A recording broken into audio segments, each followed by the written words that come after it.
કર્મચારી સંગઠનોની મોટી બેઠક યોજાઈ. શું હવે નિવૃત્તિ વય વધીને 65 વર્ષ થશે? જાણો તમામ વિગત. નમસ્કાર મિત્રો, સ્વાગત છે તમારું અમારી યુટ્યુબ ચેનલ. મિત્રો, 8મો પગાર પંચ, કેશલેસ મેડિકલ અને 400 EL સહિતની અનેક માગણીઓ સાથે કર્મચારી સંગઠનો સજ્જ થયા છે. કર્મચારી સંગઠનોની મોટી બેઠક યોજાઈ. તો હવે શું નિવૃત્તિ વય 65 વર્ષ થશે? ભારત સરકારના લાખો સરકારી કર્મચારીઓ અને પેન્શનરો અત્યારે એક જ સમાચારની આતુરતાથી રાહ જોઈ રહ્યા છે, અને તે જેમ તમને ખ્યાલ છે તેમ તે છે 8મો પગાર પંચ. હાલમાં જ કર્મચારી સંગઠનો અને સ્ટાફ સાઇડની મળેલી મહત્વની બેઠકમાં કર્મચારીઓના ભવિષ્યને લઈને કેટલીક પાયાની અને ક્રાંતિકારી માગણીઓ પર ચર્ચા કરવામાં આવી છે. ઓલ ઇન્ડિયા NPS એમ્પ્લોઈઝ ફેડરેશનના રાષ્ટ્રીય અધ્યક્ષ ડોક્ટર મનજીતસિંહ પટેલે NCGCMના સેક્રેટરી શિવ ગોપાલ મિશ્રા સાથે મુલાકાત કરી હતી. આ બેઠકમાં માત્ર પગાર વધારો જ નહીં, પરંતુ કર્મચારીઓના સામાજિક અને સ્વાસ્થ્ય સુરક્ષાને લગતા મુદ્દાઓ પર પણ ભાર મૂકવામાં આવ્યો છે. નિવૃત્તિના લાભો અને રજાઓની નવી વ્યવસ્થાની વાત કરવામાં આવે તો કર્મચારી સંગઠનોની સૌથી મોટી માગણીઓમાંની એક અર્જિત રજાની મર્યાદા વધારવાની છે. હાલની વ્યવસ્થામાં કર્મચારીઓ નિવૃત્તિ સમયે અમુક મર્યાદિત રજાઓનું રોકડમાં રૂપાંતર કરાવી શકે છે, પરંતુ સંગઠનો માંગ કરી રહ્યા છે કે આ મર્યાદા વધારીને 400 EL કરવામાં આવે, જેથી નિવૃત્તિ સમયે કર્મચારીને વધુ આર્થિક સુરક્ષા મળી શકે. આ ઉપરાંત કર્મચારીઓના સામાજિક અને ધાર્મિક મૂલ્યોને ધ્યાનમાં રાખીને વર્ષમાં 28 દિવસની વિશેષ રજા સ્પેશિયલ લીવ આપવાની પણ દરખાસ્ત મૂકવામાં આવી છે.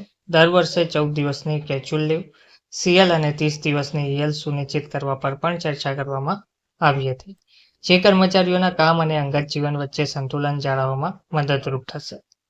સ્વાસ્થ્ય સુવિધાઓ, કેશલેસ મેડિકલ અને CGHSનો વિકલ્પ.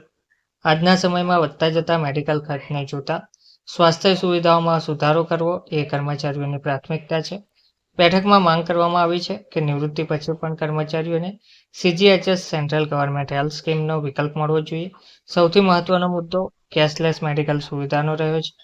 કર્મચારીઓ ઈચ્છે છે કે ઇમરજન્સી કે ગંભીર બીમારીના સમયે તેમને હોસ્પિટલમાં ખિસ્સામાંથી નાણાં ખર્ચવા ના પડે અને સરકાર સીધું જ હોસ્પિટલને પેમેન્ટ કરે.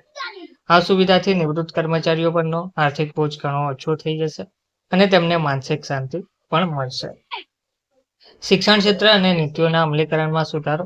શિક્ષણ ક્ષેત્ર સાથે જોડાયેલા કર્મચારીઓ માટે પણ એક મોટી માંગ સામે આવી છે. સંગઠનોએ પ્રસ્તાવ મૂક્યો છે કે શિક્ષકોની નિવૃત્તિ વય મર્યાદા વધારીને 65 વર્ષ કરવામાં આવે. તેમનું માનવું છે કે અનુભવી શિક્ષકોની સેવાઓનો વધુ સમય સુધી લાભ મળવો જોઈએ. આ ઉપરાંત કેન્દ્ર સરકારની નીતિઓ અને પરિપત્રોના અમલીકરણમાં થતા વિલંબને દૂર કરવા માટે એવું સૂચન કરવામાં આવ્યું છે કે તમામ ઓર્ડર્સની નકલો સીધી કેન્દ્ર શાસિત પ્રદેશોને મોકલવામાં આવે, જેથી વહીવટી પ્રક્રિયા ઝડપી બને અને કર્મચારીઓને તેમના હકો સમયસર મળી રહે. કર્મચારીઓનો અવાજ અને સરકારની તૈયારીની વાત કરીએ તો 8મો પગાર પંચ માત્ર પગારના આંકડા બદલવા પૂરતું મર્યાદિત નથી, પરંતુ તે કર્મચારીઓના જીવન ધોરણને સુધારવાની એક તક છે. મોંઘવારીના દરને જોતા કર્મચારી સંગઠનો ઈચ્છે છે કે નવો પગાર ફોર્મ્યુલા એવો જ હોય છે જે લાંબા ગાળે આર્થિક સ્થિરતા આપે.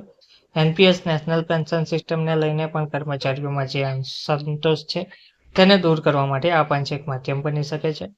સ્ટાફ સાઇડની આ બીજી બેઠક પહેલાની હલચલ દર્શાવે છે કે આ વખતે કર્મચારીઓ પોતાની માગણીઓ મજબૂતીથી સરકાર સમક્ષ રાખવાના છે.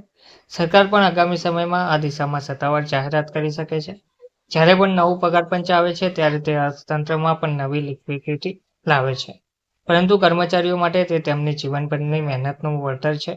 રજાઓ, મેડિકલ સુવિધા અને નિવૃત્તિ વય જેવા મુદ્દાઓ પર જો સરકાર સકારાત્મક નિર્ણય લેશે તો તે લાખો પરિવારો માટે મોટી દિવાળી સાબિત થશે.